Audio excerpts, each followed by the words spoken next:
Hey guys, so I got my SAAS digital boost gauge finally installed. I did the pretty typical, wired it into the button box, and then the cable that goes out to the receiver is under the bonnet. But I went out through the side grommet here and went through the fender, just because I had a lot of trouble trying to locate the grommet that's under the dash, and the length of the cable that goes from that to the little pressure sensor box that goes under the bonnet. It made more sense to go out through there. But let me turn the car on. Let's open the door, shut the door. There we go. Cool.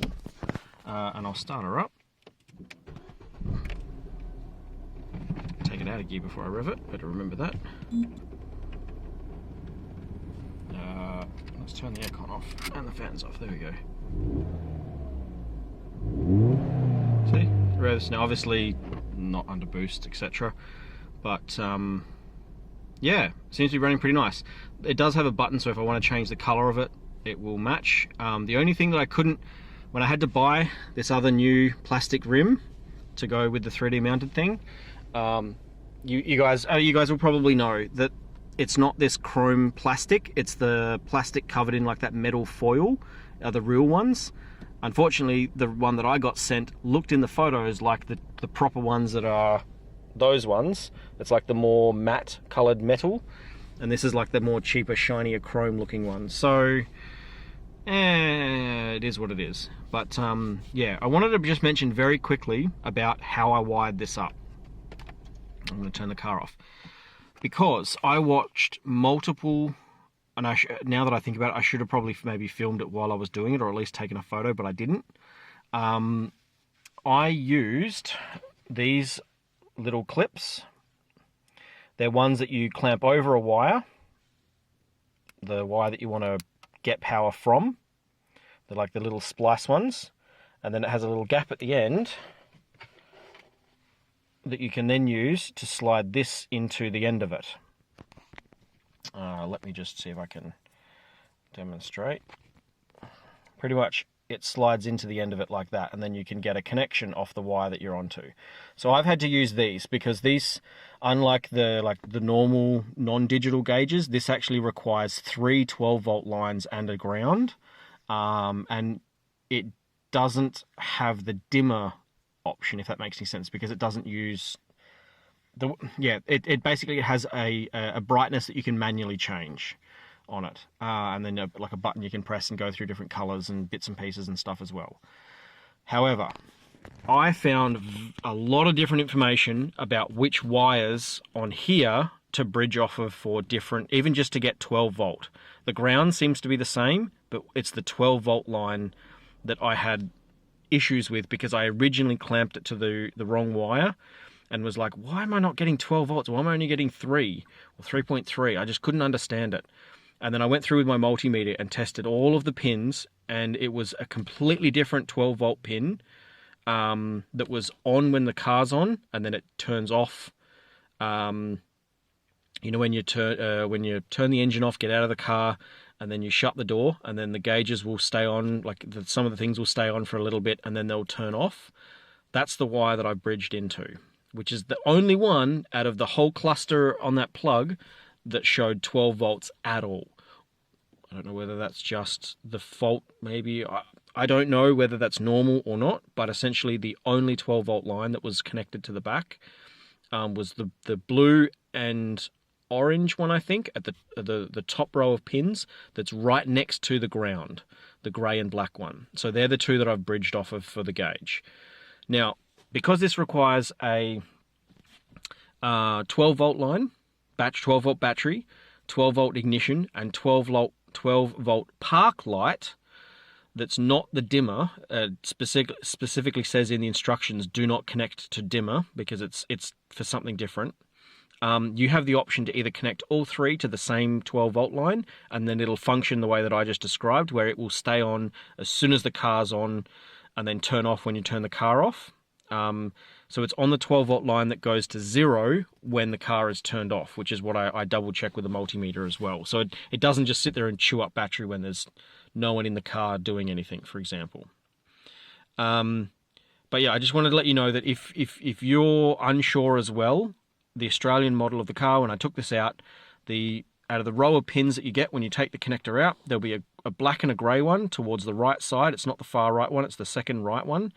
That's the ground, and the one right next to it is the blue and like orange, I think it is, predominantly blue with like an orange stripe. That was the one that I measured as 12 volt that turns, so it'll be negative, it'll be 0 when the engine's off. If you check it now, it'll be off. As soon as you turn the ignition on, it goes up to 12 volts. And then when you turn the ignition off, it turns down again.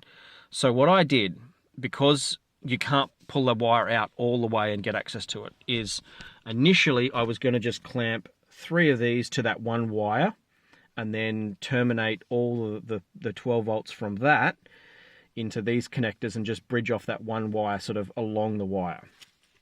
The trouble is that the connector kit that I got has the gauge of that gap where the metal is too big for the gauge of wire that is on there.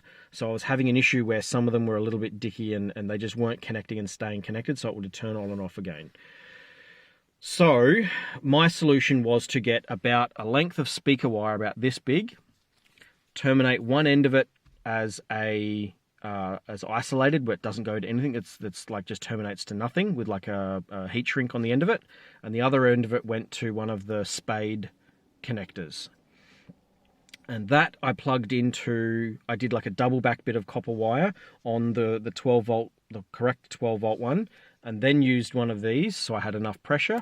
And essentially that little bit of speaker wire, I then clamped 3 of these to and then plugged them all into that, because it allowed me to then tuck it back further into there so that when I'm pushing this back in, it's not getting yanked or all of these getting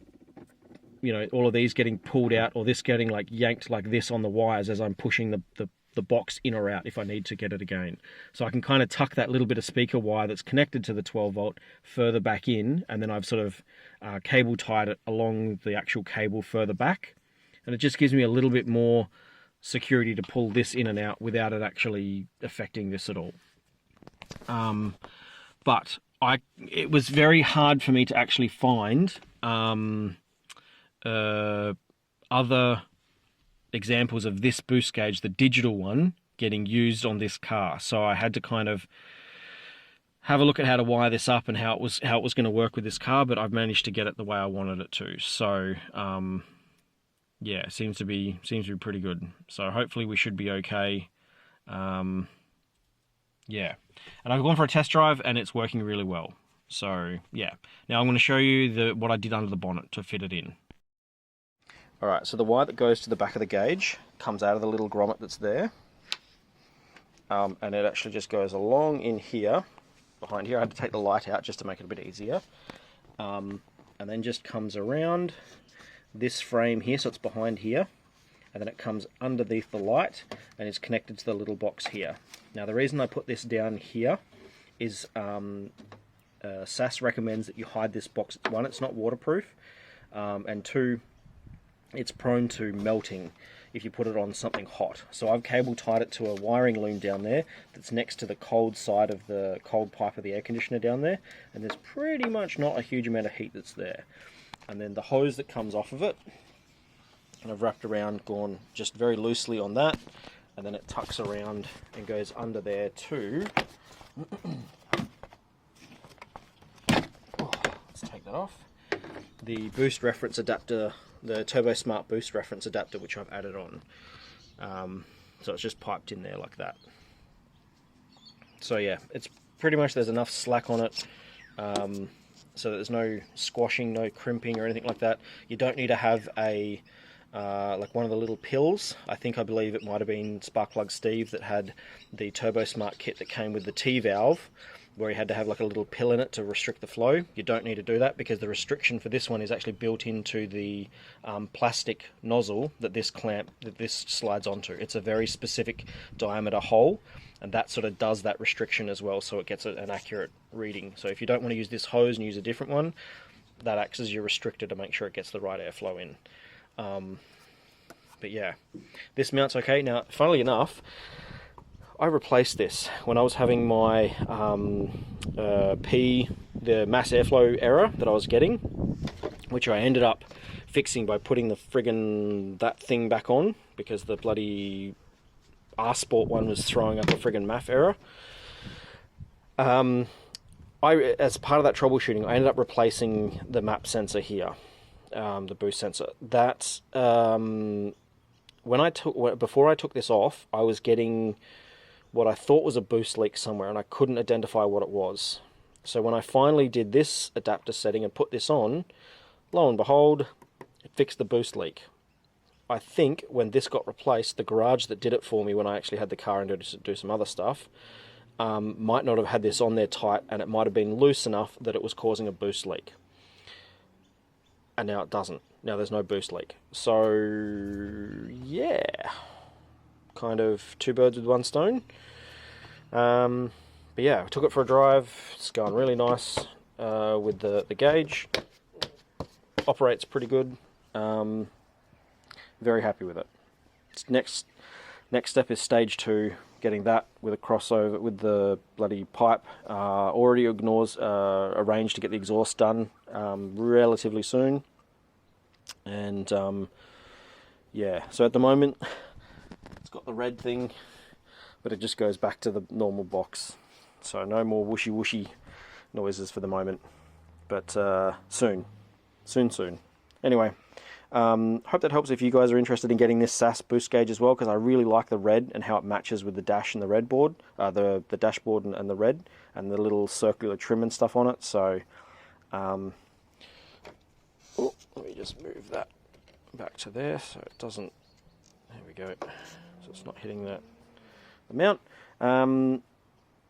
Yeah, cool, awesome. Hope this helps. If you've got any questions, just let me know.